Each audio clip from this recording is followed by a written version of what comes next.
Good afternoon. I'm Mayor Leary Gaylord Baird, and welcome to this community briefing. Joining us once again to provide interpretation is Margie Prop. Thank you so much, Margie, for being here. And thanks to all of you for tuning in to learn more about the latest local developments and how you can keep yourself and your loved ones safe.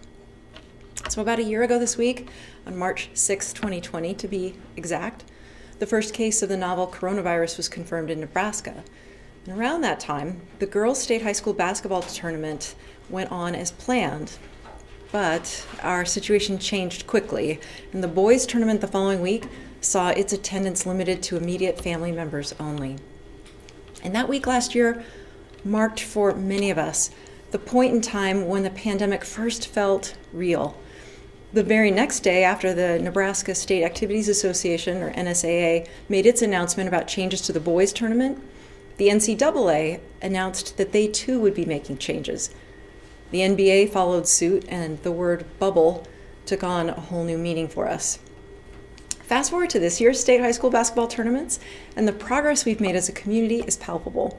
And as I toured the Pinnacle Bank Arena yesterday, I felt so proud of Lincoln's efforts to safely hold the tournaments and welcome fans once again to the capital city.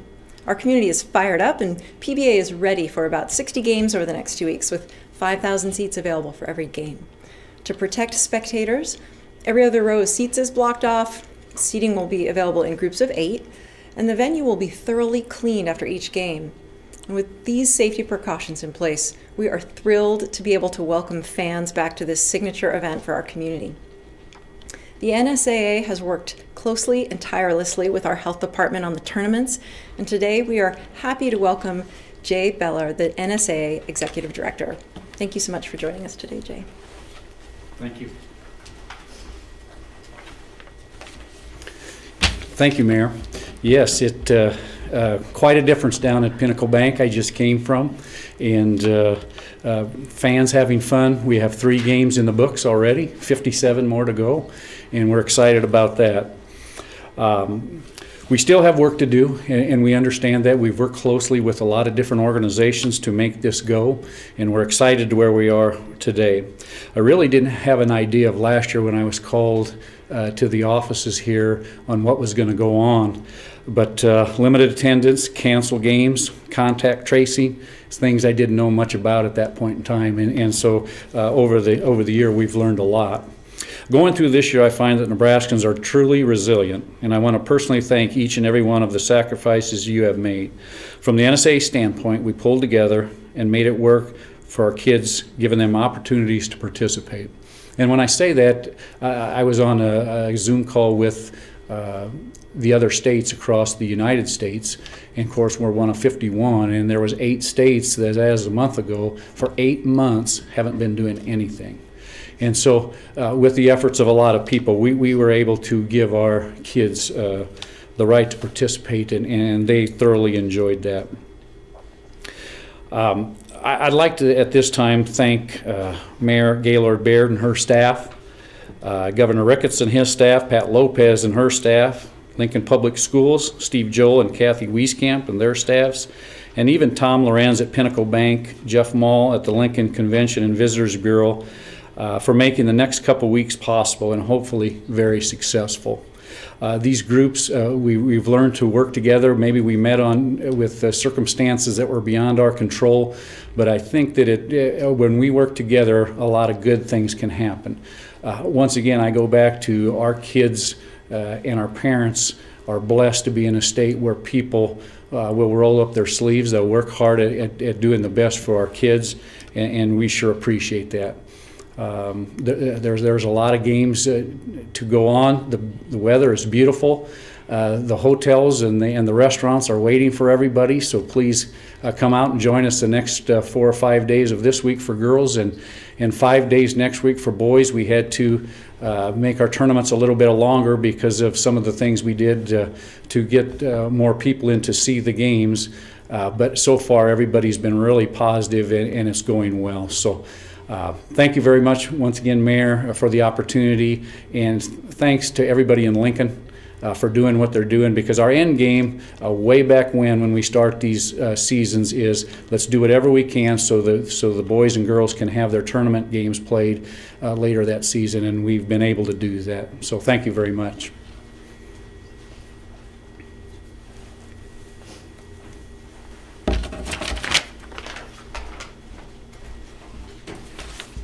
Thank you, Jay. Lincoln is so excited to welcome young athletes from all across Nebraska, and we're grateful to you for your steady leadership in these times. And our excitement and optimism grows each day as we head into spring. Local COVID-19 case numbers and hospitalizations have leveled off, and our nation now has 3 safe and effective vaccines, doses of hope that every day lead us on a pathway forward out of the pandemic. And I'm so pleased to announce that we just learned today that the Lincoln-Lancaster County Health Department has received its first shipment of Johnson & Johnson vaccine. Here with more on this breaking news and on our progress in this pandemic is Health Director Pat Lopez.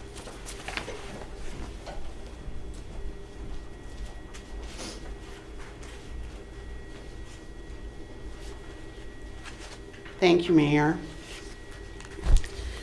Yes, we can now see brighter days ahead, and our ongoing vaccination efforts are playing a big role. A third vaccine that offers protection against COVID-19, the Johnson & Johnson vaccine, or Johansen, as you'll also hear it said that way, and it looks like Jensen, but that is the Johnson & Johnson vaccine you've been hearing about, has just received emergency use authorization. Doses started shipping yesterday, and state officials reported that Nebraska ordered 15,000 doses of the vaccine this week. We received 3,000 doses this morning at our health department, and we're in the process of incorporating them into our vaccine efforts. The Johnson & Johnson vaccine has 2 major advantages over the first 2 vaccines. It's the first single-dose COVID-19 vaccine, and it's stored at regular refrigerated temperature, making it more flexible and easier to transport and store. The FDA approved the vaccine Friday, and the CDC's Advisory Committee on Immunization Practices recommended the vaccine for use in people age 18 and over on Sunday. A third safe and effective vaccine is a welcome addition to our vaccine arsenal, and it's expected to help scale up supply nationwide. COVID-19 vaccine provides protection against the virus, prevents illness, and saves lives. We continue to encourage people to get vaccinated with the first vaccine that's available to them. Our health department, along with our partners, Bryan Health, CHI St. Elizabeth, Lincoln Surgical Hospital, and Blue Stem Health, as well as the long-term care facilities, have now administered more than 81,000 doses of vaccine. 52,000 of those doses were first doses, and around 29,000 are second doses. More than 7,900 residents were vaccinated at 3 large-scale vaccination clinics at Pinnacle Bank Arena last week. On Wednesday, we vaccinated 2,700 residents, mostly those age 71 and older, and their spouses. On Thursday and Friday, we administered about 5,200 second doses to residents age 80 and older. And we really want to say thank you again to the arena staff, our partners, volunteers, and the health department team for their ongoing commitment to providing vaccine to people in our community. Last week, we also largely completed vaccinating homeless shelter staff and corrections staff who are next on the state's priority list for essential workers. And we worked with Lincoln Surgical Hospital and physicians to hold a vaccination clinic for patients who are receiving cancer treatment. This week, we will be receiving close to 8,200 doses of Pfizer and Moderna vaccine, our highest allocation to date. With the additional Johnson & Johnson vaccine, we will have about a little over 11,000 doses to administer this week. Our vaccination efforts will include additional people in Phase 1B who are now eligible to receive vaccine, as well as others who are scheduled to have second doses. The arena continues to be an excellent venue for our vaccination clinics, but we are fortunate to have other venues that meet our specification. As you heard, we have the high school state basketball tournament going on. And why that's happening, with the coaches and fans there at the arena, we will be holding 3 large-scale vaccination clinics at Speedway Village. The first clinic on Wednesday is for Lancaster County residents age 70 and older and their spouses. We've contacted those individuals in that age group and who are registered to receive the vaccine and asked them to schedule their appointments. People will need an appointment to get vaccinated, and there will be enough vaccine for everyone who has an appointment. The other 2 clinics on Thursday and Friday are second dose clinics for residents age 75 and older. Individuals in this group are also currently being notified of their appointment times. The health department will be working with various partners and volunteers to provide extra support and assistance to help ensure accessibility and mobility for the population being served. Next on the state's priority list for essential workers are educators. And we will have a clinic on Saturday at the Center for People in Need for educators age 61 and older, and those who work with students who aren't able to wear masks. These individuals are currently registering for their appointments. We are also partnering with Bryan Health to hold a clinic this week for individuals who have serious health conditions who need their second dose of vaccine, and additional individuals with serious health conditions. We are working with physicians to identify those residents. We have a vaccine information page on our website at covid19.lincoln.ne.gov. This includes a list of the priority groups in each phase and who is currently being vaccinated. We want to remind you that the first step toward getting your vaccine is getting registered with the secure online covid19.lincoln.ne.gov website. The form is available in English and Spanish.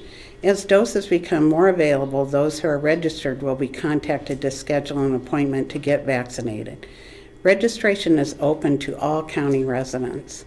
Those who do not have online access or need assistance may call the COVID-19 hotline at 402-441-8006 to register.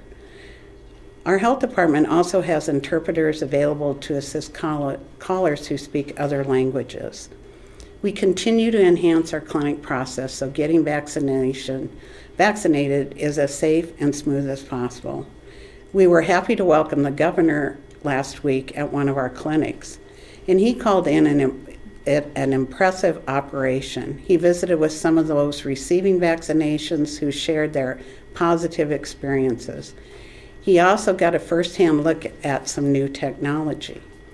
We have launched an electronic automated system that simplifies the check-in process. It's basically paperless and allows us to track vaccinations at the clinic in real time. Tablets are now used as part of the check-in process, and laptops at vaccine stations allow vaccine information to be entered electronically. Completed vaccinations will show up instantly. The new system is efficient and eliminates the need for additional data entry. Our local vaccination information is updated into the state's immunization information system. Our city technology team was instrumental in implementing these processes. Joining us is David Young, the city's Chief Information Officer, to talk about the latest developments.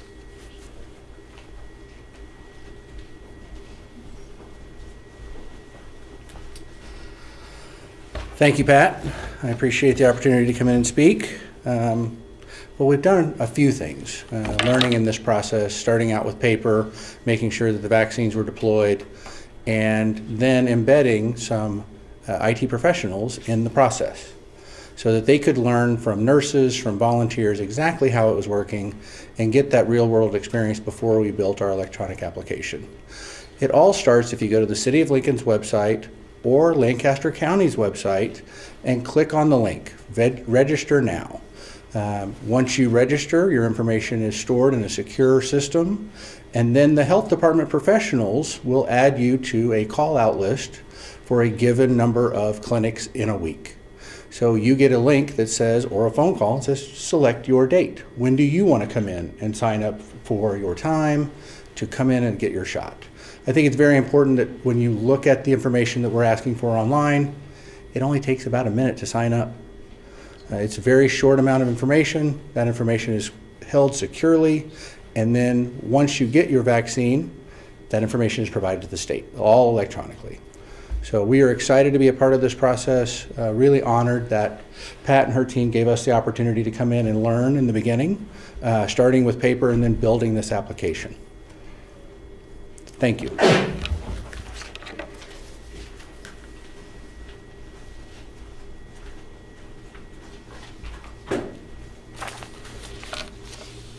David, I want to again thank you for your work on this important process. We are really pleased with these technology improvements. This is another great example of how many city departments and divisions are part of our effort to keep our community safe and protected. And as we work to get vaccine into the arms of more Lancaster County residents, it's also imperative that we continue to take preventative action. One of the reasons is that the virus is constantly changing, forming what we call variants. On Saturday, we confirmed that the state has identified 13 cases of a variant in Nebraska, including one in Lancaster County. The variant strain is called B1.429, also known as the California variant. It was identified through special testing at the Nebraska Public Health Lab, and the local case was identified as a man in his 60s, and we are continuing our current investigation. Again, this is not unexpected.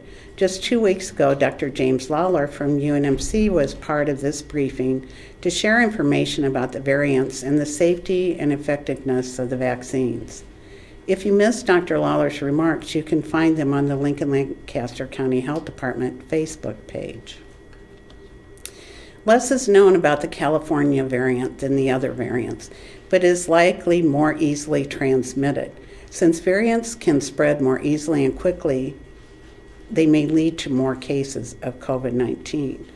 Data so far suggests the current vaccine should still provide protection against variants, although that research is ongoing. Scientists are studying the variants, and new information on variants is emerging rapidly. We will continue to closely monitor the situation, and as new information becomes available, determine the potential impact on our community. It is very likely that we will see more local cases related to variants, and that reminds us of the need to remain cautious. It is critical that we continue to take preventative actions that have been proven to slow the spread of COVID-19. Wear a mask, watch your distance, and stay at least 6 foot away from others. Wash your hands, stay at home if you're sick, avoid those crowded places, close contacts, and confined spaces. Get vaccinated as soon as COVID-19 vaccine is available to you. Now I'd like to turn to our COVID-19 risk dial. Most of the indicators that we use to determine the position of the dial leveled off in February. For that reason, the dial will remain in mid-yellow for the 3rd consecutive week. The 7-day rolling average of new daily cases shows cases fluctuating between 44 and 52 through much of February. We now have seen fewer than 350 weekly cases for 3 straight weeks. For the week ending February 27th, we now have just 338 new cases. And our number of tests completed continues to be low, with just over 1,500 tests completed this week ending February 27th. And the number of COVID-19 patients hospitalized locally declined in January and early February, but now has leveled off. Since February 11th, we have fluctuated between 27 and 40 COVID-19 patients hospitalized daily.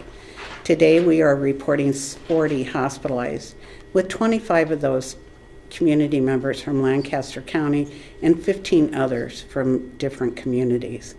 Finally, today, we have made some enhancements to our dashboard to provide the public with more information on vaccinations. Tommy George, one of our public health epidemiologists, is with us to show the changes.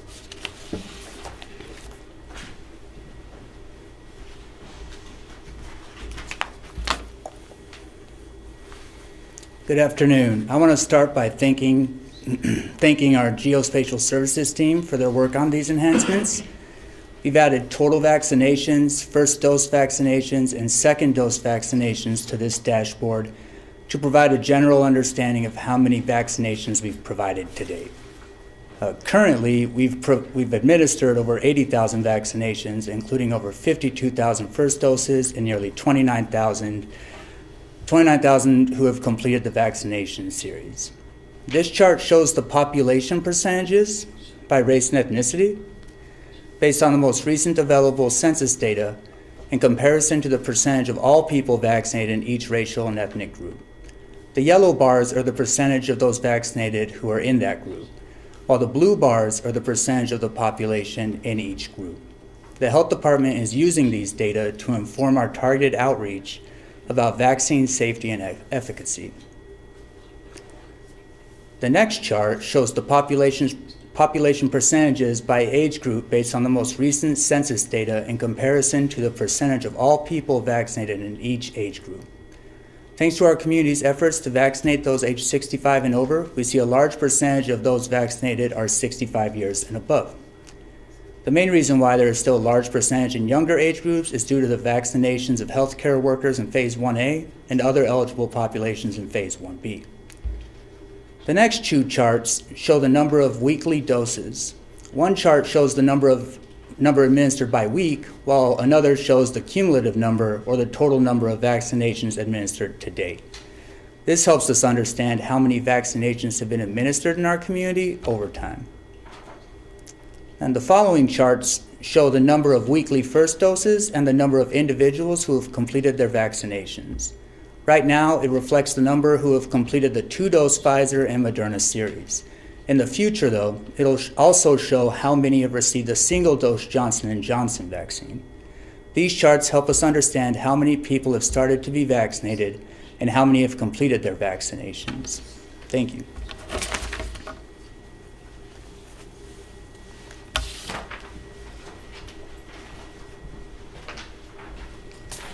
Thank you, Tommy. We'll open up for questions today, and I just wanted to thank our guests, Jay Beller and David Young, again, for being with us here today. So do we have questions from the media? Director Lopez Riley with the Journal-Star. Hi, Riley. Hi. Could you talk a little bit about how does the health department decide which vaccine to administer at what clinic, and how does the Johnson & Johnson arrival, how does that factor into, where and what population will receive it? Are people given a choice at all? Well, right now, it's been relatively simple in Lincoln because we've only been receiving Pfizer vaccine.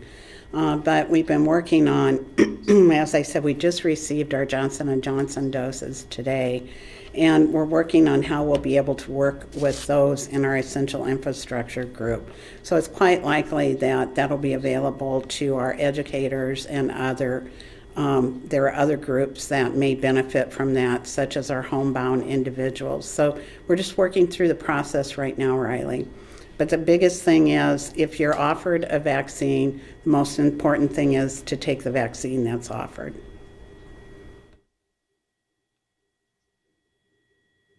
A follow-up question.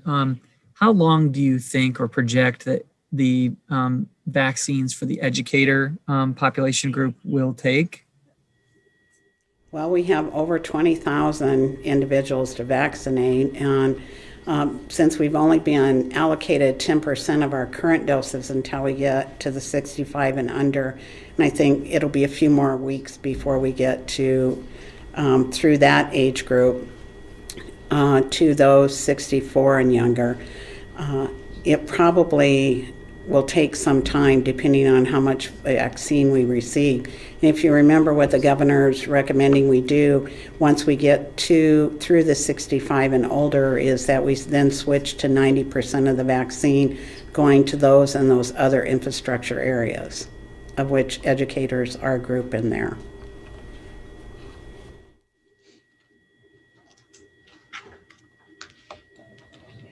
Hi, Director Lopez. This is Bill with 1011. We have heard from a few viewers about confusion between registering on the state's website versus the county's website, and some people who have registered on the state's website and not the county's that then did not get a phone call and were only able to register because they called back into you guys to double check what the problem was. Have you seen any issues like that? No, we've been receiving downloads from the state system on a regular basis so that we can update our system. I will tell you, Bill, I personally had some phone calls or emails from people who felt like we hadn't contacted them yet, but they were individuals that were 65 or 67, and that's not the current group that we're vaccinating. So, but I appreciate you sharing that information, and we'll double check and make sure that something isn't amiss.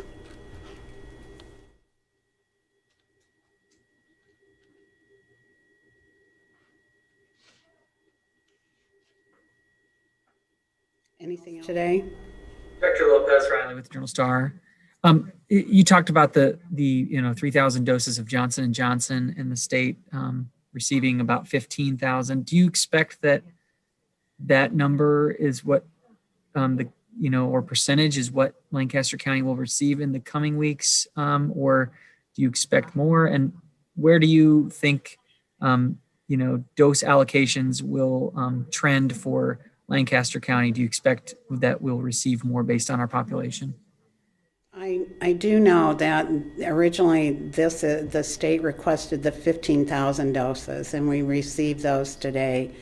And we were told by the state this morning that they will not be able to request any more doses till March 23rd. Now, whether that means they'll get more doses, on March 23rd during that week, or if they'll make a request and then get more doses. We anticipate it will continue to be allocated as they have been allocating vaccine based on a population basis.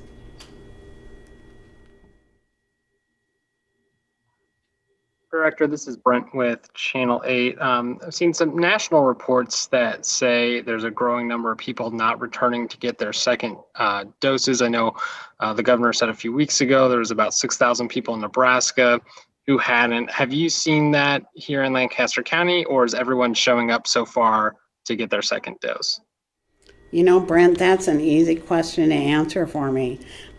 People are showing up to get their second doses. We're extremely pleased how well that has been going. And if for some reason somebody becomes ill or they have a life event in their family and they're not able to get that second dose when it was scheduled, they reach out and let us know so that we can accommodate them. So, as we've said, since we started receiving vaccine, people in our community want the vaccine. And I'm really pleased about that, and I want that to continue, because the sooner we can get the vaccine into the arms of people, the more quickly our community can move forward safely.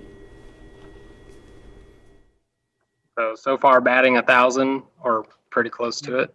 Yes, but I do know in other health districts that's not the experience that they've been having. Director Lopez, I have a COVID risk dial question as it relates to vaccines. Will the risk dial consider the percentage of vaccinated population as it relates to, easing or moving into the green? Is that one of the things that your staff will be considering in that calculation? Riley, I can't answer that right now. That is a discussion that we have been having, and that we're continually monitoring what the information is out there from the scientists who are looking at research about what level of vaccine you need to have. So we're going to continue to monitor that, and we'll update you as our discussion as we learn and gain more information. Director Lopez, we have a question from KFOR. It says the guidelines say that the second dose is supposed to be 3 weeks after the first. How wide is that window actually, and is it less effective if you wait 4 weeks, for example? No, their CDC says, and I won't be able to quote it exactly, but we follow that guidance, that there's a 4 to 6 week window to get the vaccine that will remain effective.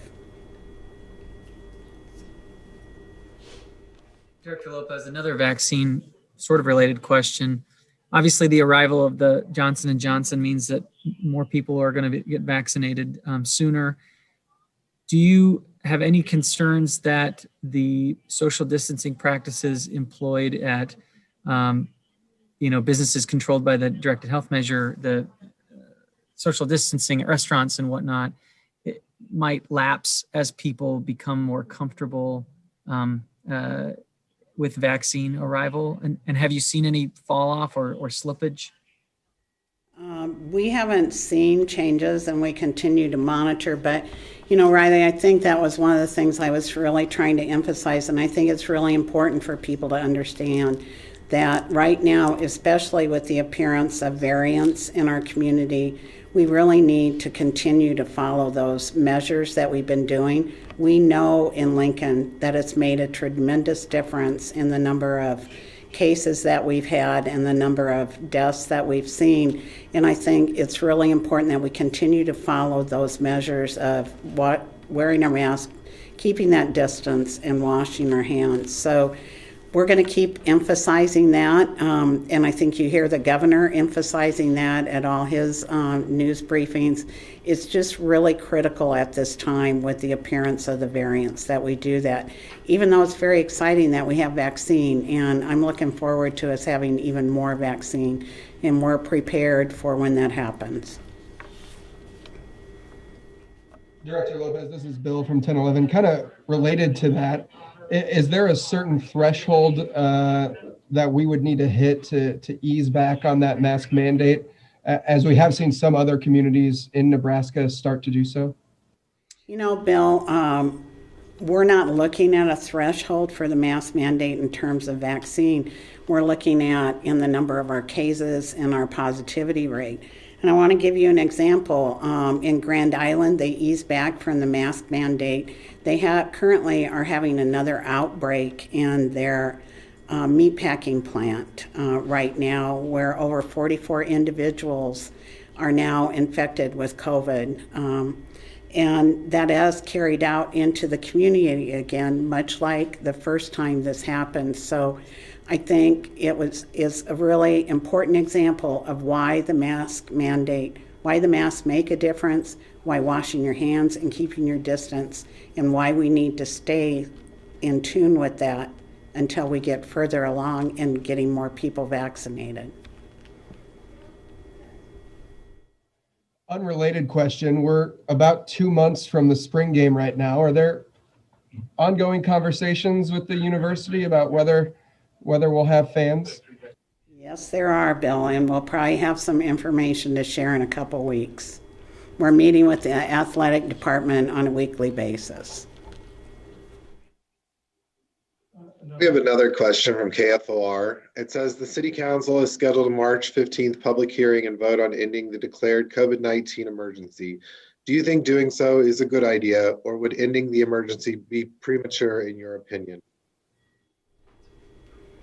Well, I think that our city attorney clarified in Jim David's favor about why the emergency is in effect and what the purpose of the mayor's emergency order is. And we also have that same order from our county and what that allows us as a community to access to meet the needs that we have. The pandemic is different. It's a public health emergency. It's not the same as an emergency when we have a flood or a tornado. And Jim David illustrated that yesterday when he was talking about when you have a tornado, which I've worked, and floods, which I've also worked in my public health career. You go in, you assess what's happening in the area, you call in, and you deal with those. This pandemic is a much different thing. We move from one case to another. We're still not in that, if you want to call it, recovery mode quite yet.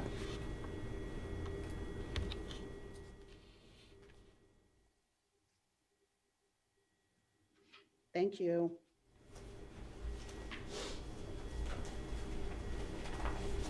Are there any further questions? If not, in closing, we just want to encourage everyone to get vaccinated as soon as you are eligible. In clinical trials, all 3 vaccines we will be administering, Moderna, Pfizer, and Johnson & Johnson, are virtually 100% effective against hospitalizations and death. So help protect lives and livelihoods by taking the first vaccine available to you. The first step in the process is to get registered to be notified when your turn comes. Lincoln and Lancaster County residents may register through this secure online form, available in both English and Spanish, as Director Lopez mentioned, at our website, covid19.lincoln.ne.gov. And those who don't have online access or who may need assistance can call the Health Department's hotline at 402-441-8006 to register. And by getting vaccinated and taking the smart steps that Director Lopez outlined to protect one another, wearing our masks, washing our hands, and watching our distance, we will beat this virus together. Thank you.